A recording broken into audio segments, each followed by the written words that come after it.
Crypto is extremely cheap right now. Will it get cheaper though? Let's find out, because what I'm looking at is an insane amount of tailwinds that simply haven't kicked in yet. And even more so, I've come to realize that several pieces of information that we've been using on this channel might not actually be all that relevant. I'm gonna explain to you why I'm so excited about what comes next and why I think the timing of this is what's getting people completely off sides. This is one of the best times in my opinion. Of course, we all know that crypto is risky. We cannot predict the future exactly, but we take calculated risks because the upside can be astronomical. And I believe that this is as good of a time to saddle up into these particular coins as ever, because what's gonna come next will be absolutely insane. So first and foremost, no, mom, I won't get a job. I'm a millionaire. I told you, I'm not getting a job. If you're getting similar texts from your mama, I promise you, usually these are good times for you to buy. It's a very unscientific measure, but trust me, it works. Now today they might call you crazy, but tomorrow you'll just be lucky.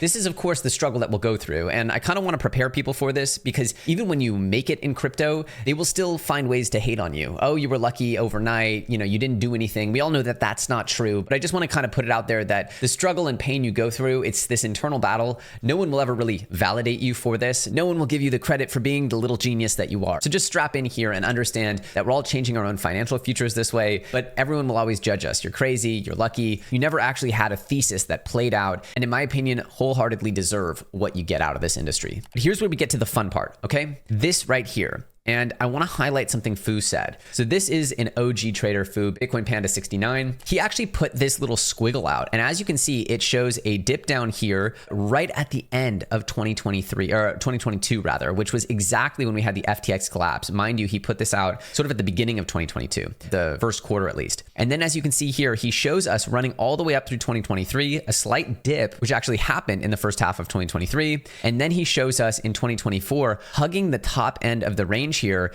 getting rejected all the way down to what looks like the levels we fell to over the last few weeks and months, and then coming back up and continuing to sort of agonizingly hug the top end of this range. Now, what I find very interesting about this particular prediction is that he calls this the left shift in capital, because essentially what we're seeing is the cycle is getting moved a little to the left. Everyone was saying, are we getting a left translated cycle? Now, the left shift in capital comes because big money has now recognized this established 4-year cycle rotation. And that's the biggest thing, is that there's a new game theory where on the first cycle, nobody knew what was going on. In the second cycle, it was still, again, lightning striking twice. On the third cycle, people kind of knew, but still weren't ready to put all their chips in on another altcoin cycle because ICO mania and regulations left so many dead bodies on the playing field. But we did get that third cycle. Now, on time number 4, people like myself included are just simply not willing to be on the sidelines. We are not going to be left on the side, and we're not going to miss out on another crypto run. So this is why you're seeing the top end of the range get hugged here, because there's so much money that's been expecting this, that there's a whole lot of games being played by big money before this thing actually takes off. And in fact, we're getting things like this. After we got this massive breakout last week above the 62K level,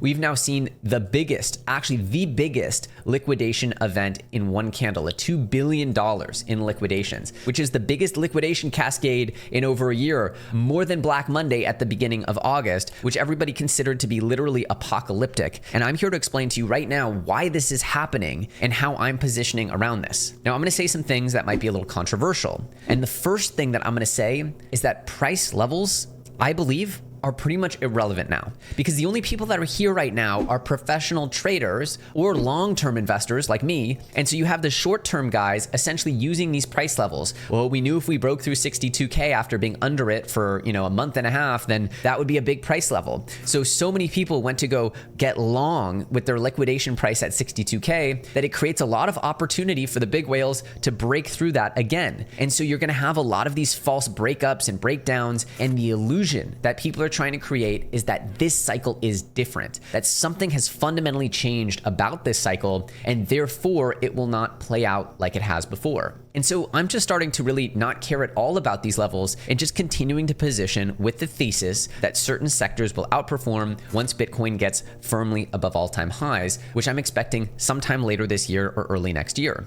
Now check this out. My buddy Virtual Bacon over here actually did a phenomenal video, which I am not going to go through all of it. It's like almost an hour-long video. really good work here where he essentially talks about all of the global liquidity factors that are cycling up. He talks about the global liquidity chart. He talks about the Fed interest rate cuts. Again, these are coming. We know for sure that we're going to get something in September, and it's looking like a 0.5 point cut, which is a huge cut. But then he highlights that there's actually these sort of divergences in how long the cycles have lasted and that they're not exactly the same. Although I will point out that the bearish periods lasted the exact to the day, the exact same amount of time over the last 2 cycles. So there is some rhyme and reason to the 4-year cycle. However, if you remember, Bitcoin actually started collapsing the day after the Fed announced that it would raise interest rates in November of 2021. So really, these rates are very correlated to the macro liquidity cycle as well. And what Bacon argues here, and I encourage you to check out this video, he argues that essentially the 4-year cycle is coincidental to the 4-year liquidity cycle, which as you can see evidenced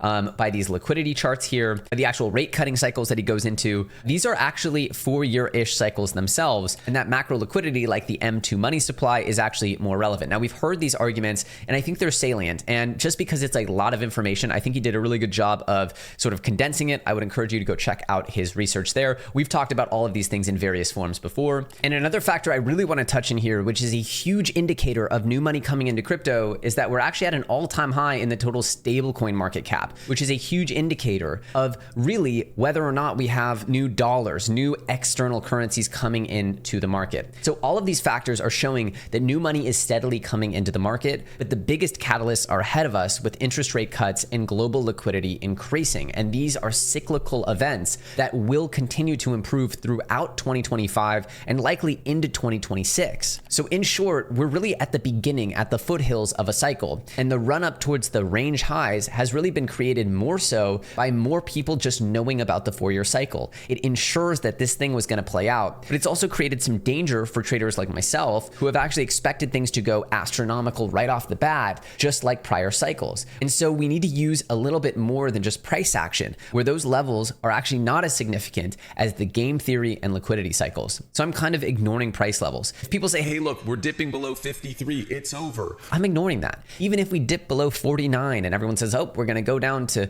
0 now. No, it's just not the case. Bitcoin has been built for precisely the environment that we're in right now, which is the Fed starting to add liquidity to the markets once again. And I believe crypto will be the most reactive sector as it has been for the last 15 years. And it will continue to be so. So I'm sitting comfy and I'm starting to ignore all of the short-term price action, because in the end, focusing on that stuff is just shaking the conviction in the sectors that I already believe will do really well. So let's talk about those really quickly. But before we get into that, we have to talk about Telegram. Now, the founder of Telegram, Pavel Durov, has just been arrested in France. Actually, it was a few days ago. And effectively, he's being charged with all of these insane allegations, terrorism, human trafficking, because he won't give backdoor encryption to the government so that they can surveil all of our private messages. What we happen to know is that those are actually active in literally every other app, because the government created the encryption algorithms that a lot of these companies use, except they haven't created the one that Telegram uses. So that's why Pavel Durov is such a target here. This tweet really summed it up, and it shows just how dystopian the Western European nations have become. China arrested the billionaire founder of a free speech messaging app for not moderating and censoring the content to their liking. Iran just arrested their own citizens for protesting the things that they don't approve of. Just kidding, that was France and England. Now, of course, we've seen an astronomical amount of censorship and authoritarian overreach for basically free speech on the internet. This is certainly a time where free speech is under threat, and we will have to monitor some of this stuff because it's actually insanely scary. We never thought it would be France and England. We're used to seeing these stories about China, Iran, North Korea, and the media goes insane talking about how unconstitutional, how inhumane this treatment of citizens is. And of course, the media is quite silent when it comes to this machine that's trying to silence really Western citizens. It becomes clear how important the protections of the First Amendment are, because if they can silence and imprison your enemies, they will eventually come to silence you. That's something that history is proven. So the one thing we must protect is speech that you and I don't like. Believe me, there's tons of stuff on Twitter I don't like to see. However, it needs to be protected, because otherwise they can come after us for something they, whoever they are, deem to be inappropriate. And that's not good. That's just not a good trajectory for humanity. We should never be cheering for censorship, period. In a sort of shocking turn of events, we actually learned that Pavel Durov was there to meet with the president, Emmanuel Macron. He actually has denied this, but that's what Pavel Durov's and his team has said, is that he was invited there by Emmanuel Macron and then arrested, which, if true, of course, we don't know if it's true, allegedly is pretty shady behavior. I think we can all agree. Some interesting twist to this story is that he was traveling with this Russian woman, Julia Vavilova, and apparently she has been missing ever since this arrest. And a lot of people are sort of accusing this of being some kind of honeypot, that she was essentially the lure, the bait to get him to come into custody, which is very interesting if true. Who knows? This stuff is just kind of fun to hypothesize about. But a real interesting wrinkle here is that the Ton blockchain actually stopped processing transactions within the last 24 hours, has had several hours of downtime. This could just be a Solana hiccup thing. Obviously, the Ton blockchain hasn't been heavily stressed, but the timing of it is absolutely crazy. So that's why I responded here. It's pretty crazy that Pavel was validating every single transaction himself. Hard worker, to be honest. But we've actually found out that Pavel was just released this morning. So we're very happy to hear about this. There was international outcry over this being a gross encroachment into our rights. And I think it has a lot to do with this, which is that the French government just lost $17 billion over the arrest of Pavel because the UAE, United Arab Emirates, where Pavel is a citizen and a resident, froze a deal to purchase 80 Rafale fighter jets. Apparently, Pavel is a very close friend of the deputy prime minister, Hamdan Al Maktoum. I'm sorry if I pronounced that name incorrectly. But essentially, Pavel has friends in high places and was able to use some political leverage to get himself out of this. And we can all really, really hope that Pavel did not bend the knee here and add some backdoor. I doubt he did, because this is not the type of guy to do this for just a couple of days in holding. And they were threatening him with crazy charges. So we're seeing really a war between, freedom and rights online and the current governments in the West. There's clearly tension there. And it's very interesting. We're gonna have to watch this space, because even here in the United States, there is not universal support for free speech. There is a lot of talk of misinformation that needs to be controlled, and free speech needs to be controlled. And what we've seen is that many things can be called misinformation. In fact, stuff that is true can very well be called misinformation. And so the term misinformation being used as a blanket term to censor speech is very scary, because it could come to anyone and say that you're, peddling misinformation and put you in jail. This is a line that can be moved anywhere. There's no acid test for truth anymore. So just know these are very, very slippery slopes, and free speech is a fundamental piece of what makes America such a prosperous country. So please understand, this is really important. So in summary, the world is a crazy place, but crypto and freedoms and all of these things are really at the center of very, very important movements. And honestly, I wouldn't be doing the work here that we're doing if I didn't think that we had some very, very positive impact on the world. So shout out to all you guys who are here, because just by holding these bags, by engaging online, you're doing some pretty crazy stuff. And speaking of crazy stuff, we actually have a huge update on Telegram, because it's very relevant to something I'm going to tell you here at the end of the episode. Telegram has become not just important as a messaging service, but really, really important in crypto, and very specifically important in crypto gaming. So it's time to get to something that I haven't talked about in depth in quite a while, which is the crypto gaming sector, which has had a significant correction since the beginning of the year, but in my opinion is very much so ready for its next leg. Check this out. Now I'm going to highlight something here, because essentially we have a comment from Vitalik, where Vitalik is talking effectively. He's saying how he doesn't think DeFi is sustainable, and he doesn't actually really like DeFi. Now, anyone who understands Ethereum knows that the vast majority of the value people ascribe to Ethereum comes from DeFi. So this is really, really perplexing. And in fact, it set off all kinds of commentary about how not only is Vitalik totally disconnected from the user base of today, totally out of touch with what his actual users care about, but it seems he doesn't actually even understand DeFi, because his criticisms seem to demonstrate that he thinks all of DeFi is just a Ponzi scheme, when in fact there are really amazing use cases for borrowing and lending, and that people borrowing and lending and paying fees on that is a normal course of business in everyday financial system. And so having it on chain is not unsustainable. It's actually very sustainable. And so this has everyone collectively face palming here, going, oh my God, not only does Vitalik not care about the users or not seem in touch, but that he actually doesn't seem to fundamentally get how DeFi works. And of course, some people are saying, look, Vitalik is criticizing the most fundamental and least sketchy use case on Ethereum, which is DeFi, whereas the Solana devs are saying, hey, check out this celebrity meme coin. Literally, according to Carbon here, there's zero downside in just embracing use cases on your chain. People want Vitalik, especially in these troubling times for ETH, to just embrace the use cases and try to be happy and proud of what's happening in his ecosystem, instead of just being sort of a higher than thou critic. I'm curious what you guys think. This has been, to me, a little bit shocking to see, but again, maybe there's some master plan here. All right, on to the fun stuff. stuff. This is really important. As you know, I've dabbled in all kinds of sectors throughout this bull run, from AI coins to modular blockchains to, of course, some memes. And of course, some of those memes, I'll just call myself out here. Some of these memes have done extremely poorly. I talked about a meme called Billy a few weeks ago, or I don't know exactly when it was. And this thing just like literally imploded. And this is why I always say memes can go to literal zero. They're actual gambling. This thing actually fell so fast during the crash through my buy zone. I wasn't even able to pick up much. I had put in one buy and that's worth almost nothing now. But this is why I don't like this game, because this is so cabal driven. It's so insider driven. And these things can go from 0 to 300 million, 250 million, and then back to zero so quick. I just don't know how to play them. I don't see it as something that I know for sure will come back with the cycle. Whereas gaming and AI coins, the top ones in the sector, when Bitcoin does its thing, those coins will do their thing. So I know that there's something to look forward to. Whereas something like Billy, I just don't know. And that's why I'm just going to really curtail my meme coin content. Obviously, I still hold Mog and Frog, my Pepe and my Mog, but I just don't know what's going to happen with the rest of these coins. And I'm just really not interested in it because it's so opaque. And that's the problem with memes. And that's why I actually believe the real meat and potatoes of this bull run will not be just memes, even though some memes will do really well. I think it will be really focused on AI and gaming. And this is not to say gaming is without risks. Like here's a coin called Shrapnel that we covered, and this had a lot of internal issues with the team. You know, I'm hoping they get those worked out. Certainly not the end of times, but you can see the price action is down horrendous as well. So it's not a guarantee that any of these things will win. As I've said, the gaming infrastructure projects, the ones connected to many different tokens, many different gaming projects, those are the diversified bets that I believe make most sense for retail. However, I still do my best to cover the standout games, especially when they have great graphics and gameplay like Shrapnel was showing. However, what we can see here is that nothing is safe, okay? Like I said, I have no problem in admitting the times I got things wrong. Of course, I have gotten some things right I'm very proud of. And the thing that I'm most proud of is that I believe that this niche that I'm focusing on, the gaming sector, is really the answer to all of these things. I mean, fundamentally, it's the answer to Vitalik's issues, where effectively, where does the value come from? The value comes from playing a product, from using a product that people want to use. And that's why I've always been so invested in this concept that gaming cures all of the issues that crypto has with sustainability, with real world value, with user adoption.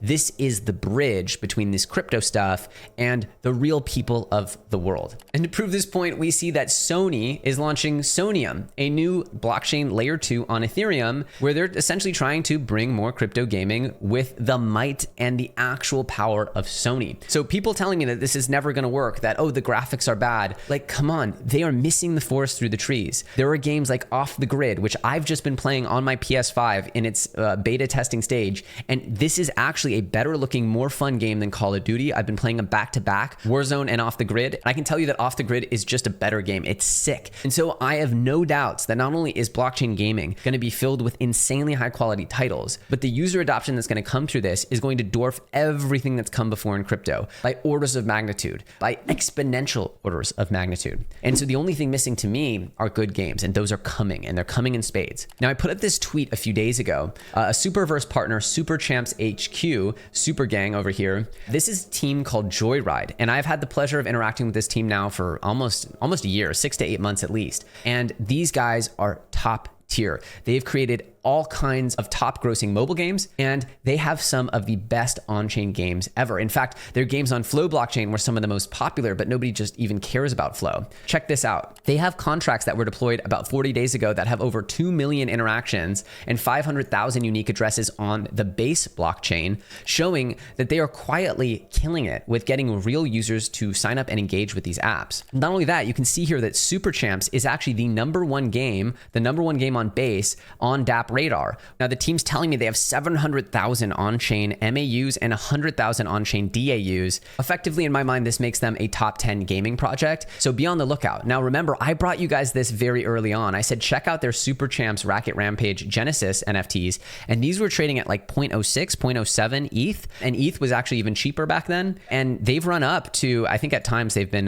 very high here. I'm not sure what the exact peak they've been at, but they've certainly been running like crazy here. Yeah, we can see they've traded about as high as 0.3 ETH. And that's because you can use these NFTs to actually do a play to airdrop campaign where you can be eligible for their upcoming champs token. This is becoming fairly popular. In fact, this is the new way that people are using NFTs. It's something that I've been talking about for years, that gaming NFTs are the ultimate use case for NFTs, at least today. And I couldn't be more excited that that is starting to become the meta. And we're not done here. Check this out. We actually saw a similar thing happen here with Wilder World. We see the Wilder Beast. A lot of their NFTs have been going crazy because they've been eligible for airdrops. As you can see that, people were getting them for the airdrops and then probably selling them. That's why you see this price spike. And again, another Superverse partner, we see Carrot is enacting a deflationary mechanism for their Carrot token, which of course, with adoption of the game, could be very, very good for that token. Again, like I said, I'm a long-term investor and advisor to Carrot, and I love that they're in the AI niche. I think they suffered a little bit at the beginning because they didn't have enough circulating supply out there, but over time, they're getting more and more supply out there. And of course, the market's just been brutal over the last few months. So again, I think this bodes well for the future of Carrot. So there's all these little wins being clocked and some not so little at all. For example, Off the Grid on PlayStation and Xbox, this game is going to rake in tens of millions of players into the blockchain ecosystem. You have super champs that are actually some of the most popular dApps on the base blockchain.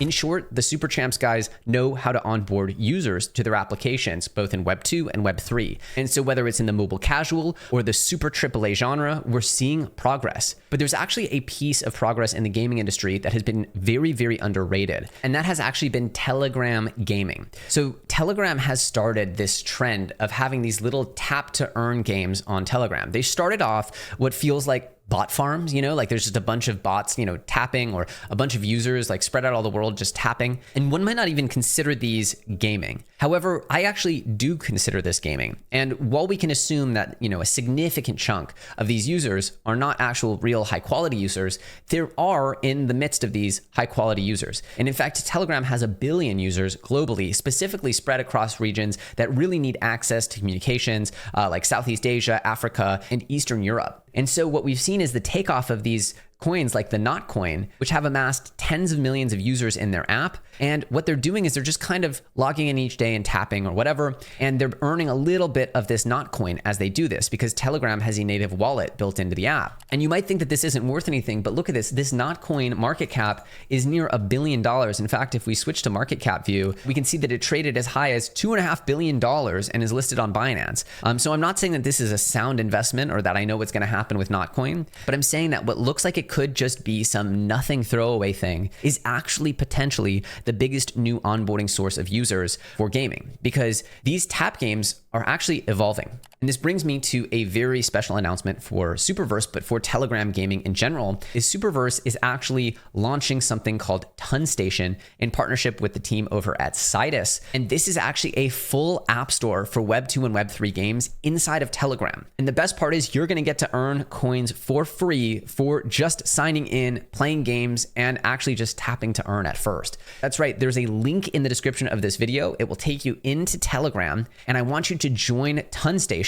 And this will actually let you effectively earn these new tokens called Soon tokens that are coming into the Ton Station app. And effectively, you'll be paid just to show up and play games. Now, the difference with Ton Station here is that it's not just a tap to earn simple game. It's actually a full, robust app store that you could play any mobile game that you play in the Apple Store, the Android Store. You can now play those in Ton Station and get paid to show up and play. Now you can see how the evolution here of Telegram from just being, a simple messenger to now being a place where you can do some tap to earn simple mini apps to now playing real substantial fully developed apps through Ton Station. Now I want to be clear, this is still in its early experimental phase, but there's already millions of users now clicking and downloading Ton Station and logging in every day to sort of accumulate those points for when Ton Station does go live with their similar not coin like reward. Now a super token will be bridged and useful over on the open network Ton, but it's also a symbol that wherever gaming is going to be taking off and showing extreme progress, Superverse will be there, not only with utility, but experimenting and expanding the pie for all of crypto gaming and onboarding users in creative and new ways. I've told you unequivocally that Super will be the heartbeat of crypto gaming, and that everywhere that crypto gaming is showing meaningful progress, Super will be there. Whether it's with AAA gaming, like we see with Off the Grid, whether it's with mobile casual gaming, like we're seeing with Super Champs, whether it's with Telegram gaming, like we're seeing with Ton Station. And I promise you, that is just the beginning, because I believe so strongly that the problems facing cryptocurrency are solved by the advent of crypto gaming, which creates sustainable consumer-facing products with circular digital economies that crypto can actually be useful and hold real value for users that isn't just speculative. People aren't just buying stuff to see number go up. They actually want to play this stuff. They want to use the games. Obviously in Telegram, it's still quite speculative, but that's why the goal is to expand that pie. So check it out, watch this space, and go join Ton Station right now because you've got nothing to lose. It's totally free. You tap a button and earning what could be the next not coin here. Again, who knows how these things are going to perform, but wherever gaming is expanding its tentacles in crypto, expect to see Superverse all over it. So that's why this Telegram news is actually really important, I think. And Pavel Durov is a really important figure. It's really good to see him walking free. Again, Telegram is a very important distribution platform. To me, it feels like that Facebook gaming moment that we saw very early on in the Facebook days with the Farmvilles and the Mafia Wars. That's happening, in my opinion,